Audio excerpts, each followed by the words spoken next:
श्रीराम जय जय राम। श्रीराम जय जय राम। श्रीराम जय जय राम। ஸ்ரீ ராமச்சரிதமானசம் ஆறாவது படி லங்கா காண்டம். பிரபு ஸ்ரீ ராமனை வணங்குகிறேன். அவர் மன்மதனுக்கு எதிரியான சிவபெருமானுடைய சேவைக்கு உரியவர். சம்சார பயத்தை அகற்றுபவர். காலன் என்ற மதம் பிடித்த யானைக்கு சிங்கம். யோகிகளின் தலைவர். ஞானத்தினால் உணரப்படத்தக்கவர். குணங்களின் உறைவிடம். வெற்றி கொள்ள முடியாதவர். குணங்கள் அற்றவர். விகாரங்கள் அற்றவர். மாயைக்கு அப்பாற்பட்டவர். தேவர் தலைவர். தீயவர்களை வதைப்பதில் ஊக்கமுள்ளவர். சாதுக்கள் கூட்டம் வணங்கும் ஒரே தெய்வம். மேக நிறமுடையோன். தாமரை கண்ணன். பூமிக்கு அதிபதியாக வந்த தெய்வம். நான் சங்கரரை வணங்குகிறேன். அவர் சங்கம் போலும் சந்திரன் போலும் ஒளி படைத்தவர். மிகவும் அழகான திருமேனி உடையவர். புலித்தோல் ஆடையர். கருநாகத்தை பயங்கர அணியாகத் தரிப்பவர். கங்கைக்கும் சந்திரனுக்கும் பிரியமானவர். காசியின் தலைவர். கலியின் மாசுகள் பாபங்கள் இவைகளை அழிப்பவர்.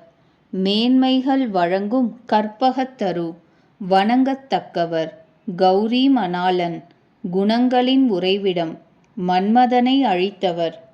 எவர் சாதுக்களுக்கு அரிதினும் அரிதான மோட்சத்தை அளிப்பவரோ, தீயவர்களை தண்டிப்பவரோ, மேன்மை அளிப்பவரோ அந்த சம்பு சங்கரர் எனக்கு மங்களங்களை பெருக்கட்டும். 1. கடலில் சேது அமைத்தல். நொடி இமை பரமாணு ஆண்டு யுகம் கற்ப காலம் இவையெல்லாம் எவருக்கு அம்புகளோ, எந்த காலமே கோதண்டமோ, மனமே நீ ஏன் அந்த ஸ்ரீராமனை பஜிப்பதில்லை? கடலரசன் சொற்கேட்டு ஸ்ரீராமன் மந்திரிகளை அழைத்து இவ்விதம் கூறினார். ஏன் இன்னும் தாமதம்? அணை கட்டுங்கள். அதன் மீது படை கடக்கட்டும். ஜாம்பவான் கைகூப்பி கூறினார். சூரிய குலத்தின் வெற்றி கொடியே ராமா, கேளுங்கள். தங்கள் நாமமே ஒரு சேதுவாயிற்றே. அதில் ஏறி மனிதன் சம்சார கடலை கடக்கிறானே. பின் இந்த சிறிய கடலை கடப்பதற்கு என்ன நேரமாகப் போகிறது? இதை கேட்டு மேலும் ஹனுமார் கூறினார். பிரபுவின் பிரதாபம் கடல் தீக்கு ஈடானது. இது முன்னமேயே கடல் நீரை வற்ற வைத்து விட்டது. ஆனாலும் தங்கள் பகைவரின் மனைவிகளின் கண்ணீர் பெருக்கினால் இது மீண்டும் நிரம்பிவிட்டது. அதனால்தான் உப்பு கரிக்கிறது. ஹனுமாரின் இந்த மிகைச் சொல்லை கேட்டு வானரர்கள் ராமனை பார்த்து மகிழ்ச்சி கொண்டனர். நலன் நீலன் என்ற இரு சகோதரர்களையும் அழைத்து ஜாம்பவான் அவர்களுக்கு எல்லா கதைகளையும் கூறினார். மனதில் ராமனுடைய பெருமையை தியானம் செய்து கொண்டு அணை தயார் செய்யுங்கள். அவருடைய அருளினால் சிரமம் ஒன்றும் இராது. பிறகு வானர கூட்டத்தை அழைத்தார். கூறினார், நீங்கள் எல்லோரும் சற்று எனது விண்ணப்பத்தை கேளுங்கள்.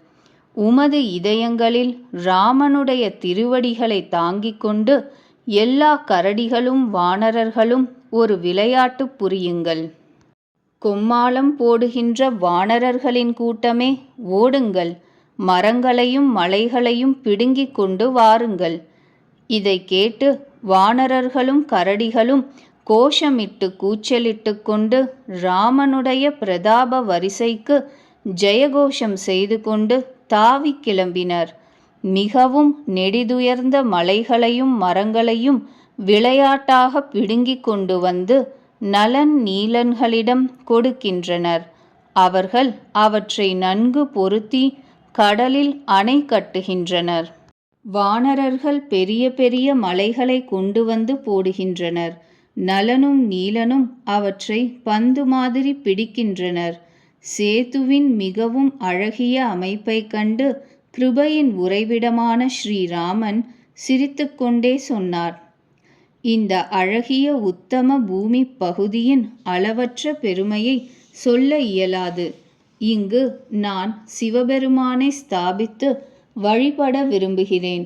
என் உள்ளத்தில் இப்படி ஒரு பெரிய சங்கற்பம் தோன்றுகிறது. ராமனின் சொல் கேட்டு வானர தலைவர் சுக்ரீவன் பல தூதர்களை அனுப்பினார். அவர்கள் சிறந்த முனிவர்களை அழைத்து வந்தனர். அங்கு சிவலிங்கத்தை முறைப்படி நிறுவி முறைப்படி அவரை பூஜித்தார். பகவான் கூறினார், எனக்கு சிவபெருமானுக்கு ஈடாக வேறு ஒரு அன்பர் கிடையாது. சிவபெருமானுக்கு துரோகமிழைத்து கொண்டு என் பக்தன் என்று கூறிக்கொள்கிறானே, அவன் கனவில் கூட என்னை அடைய முடியாது. சங்கரருக்கு புறம்பாக நடந்து கொண்டு என் பக்தியை விரும்புபவன் நரகம் போக வேண்டிய முட்டாள், சிறுமதி படைத்தவன்.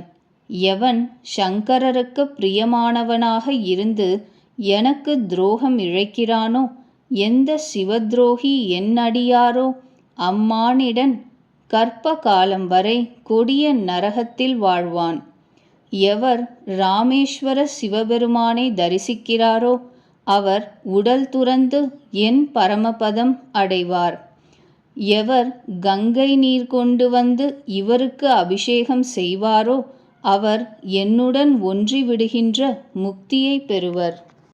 எவர் கபடத்தை விடுத்து விருப்பத்தை துறந்து ராமேஸ்வரனுக்கு சேவை புரிவாரோ அவருக்கு சிவபெருமான் என்னிடம் பக்தி அருளுவார். எவர் என்னால் அமைக்கப்பட்ட சேதுவை தரிசிப்பாரோ அவர் சிரமமின்றி சம்சார கடலை தாண்டுவர். ராமனுடைய இந்த வச்சனங்களை எல்லோரும் ஏற்றனர்.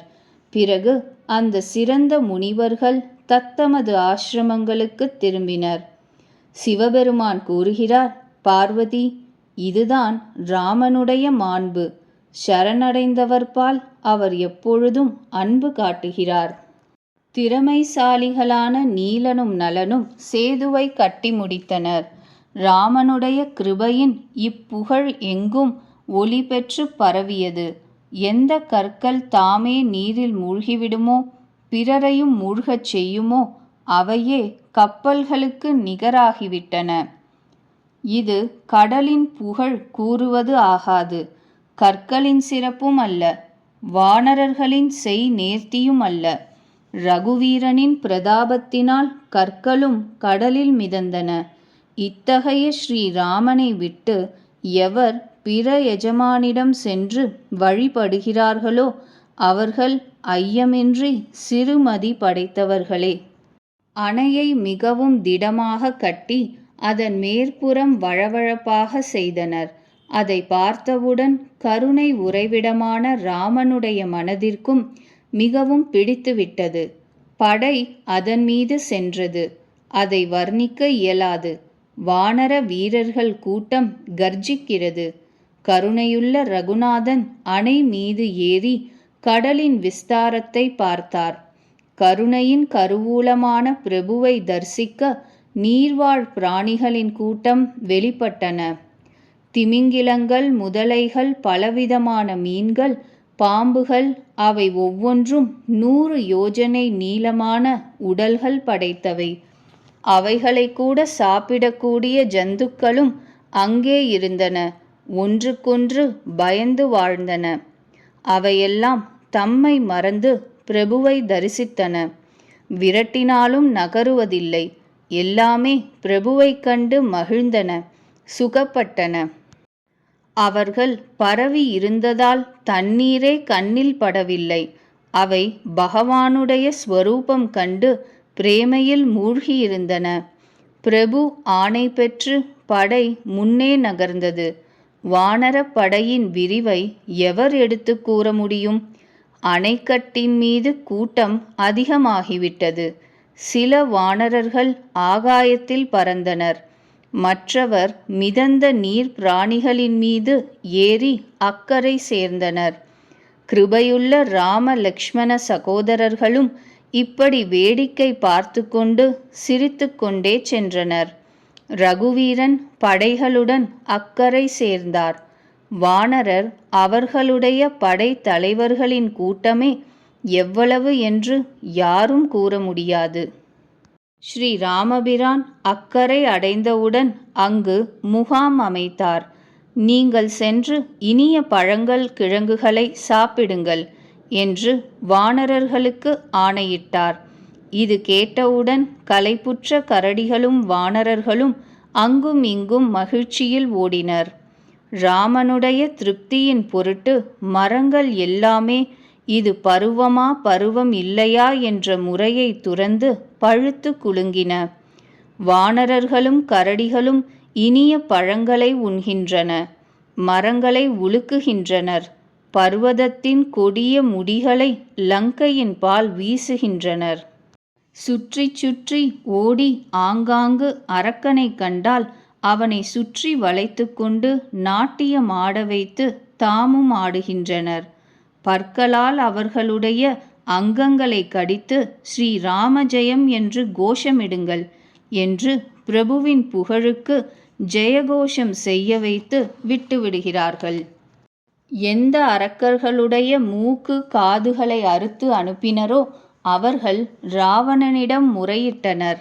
கடல் மீது அணை கட்டியதை கேள்விப்பட்டதும் ராவணன் 10 வாய்களாலும் புலம்பினான். ராவணனுடைய ஒவ்வொரு வாயும் ஒவ்வொரு விதமாக கடலின் பெயரை புலம்பின. வனநதி, நீரநதி, ஜலதி, சிந்து, வாரீச்ச, தோயநிதி, கம்பதி, உததி, பயோதி, நதீச்ச. கடல் மீது நிஜமாகவே அணை கட்டியாகிவிட்டதா